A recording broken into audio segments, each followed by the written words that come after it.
भतार अवतारे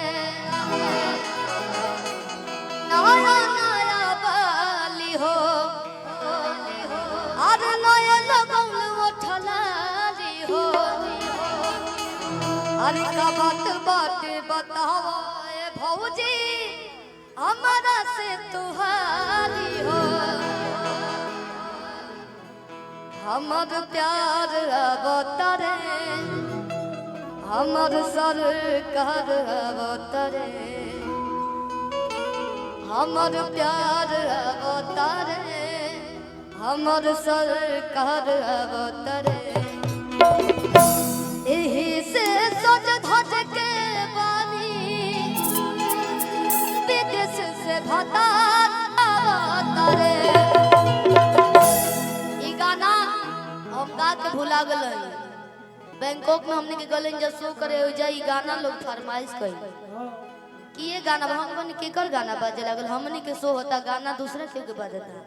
तो पता चला था कि हमारे आवाजों में से निकला था पंचिंग कि नया नया बाली हो नया लगनो फलाली हो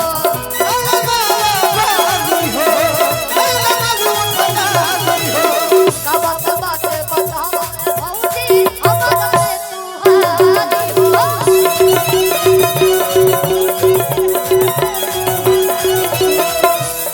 हमर प्यार हमर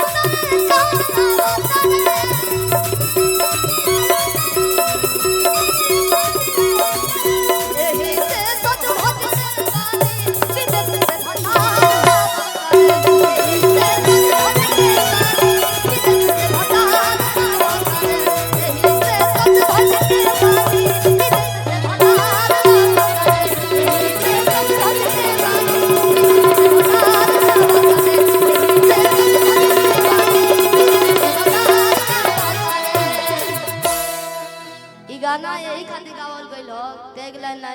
लाइन लगी आप लोग एल्बम सुनले बानी मंच पे शायद नहीं गइल ये गाना कि आजू के दिनवा सुहावन कि रहतिया भावन हो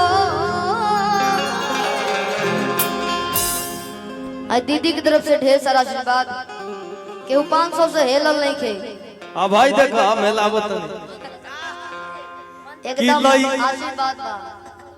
कि लइका के मामा कंजूस रे ई हेलावे वाला दवाई हो कि लइका के मामा अरे कंजूस रे क्या मामा जी लइका के मामा जी हाथ उठा लीजिए अगर आए हैं तो हाथ उठा लेवे के भाई ईमानदारी से न तो हम क्रिया खियावे लगे क्या मामा जी जीजा जी की तरफ से कहाँ बंद 1000 के आशीर्वाद और दीदी कहाँ है अच्छा ए लइका के मामा जी एने आई महाराज अच्छा दादी की तरफ से सबसे जब घर में लइका होला तो सबसे खुशी दादी काहे कि बाबू से एक लोटा पानी मांगा में 1 गिलास पानी लिया है तो नाती सुनिए चली दादी के बड़ा सौभाग्य के बाद बाकी परिवार एकदम फूलो फलाओ और खुशी बरकरार रहो ऐसे ही परिवार इकट्ठा बिटरात रहो जीजा जी बहुत ही स्मार्ट हैं कि बुलेट बाजे जाओ बुलेट बाजे जा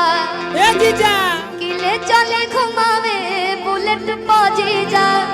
हाय जीजा जी आई दादी ए ललना अरे भाऊजी के अरे भइले होरी लावा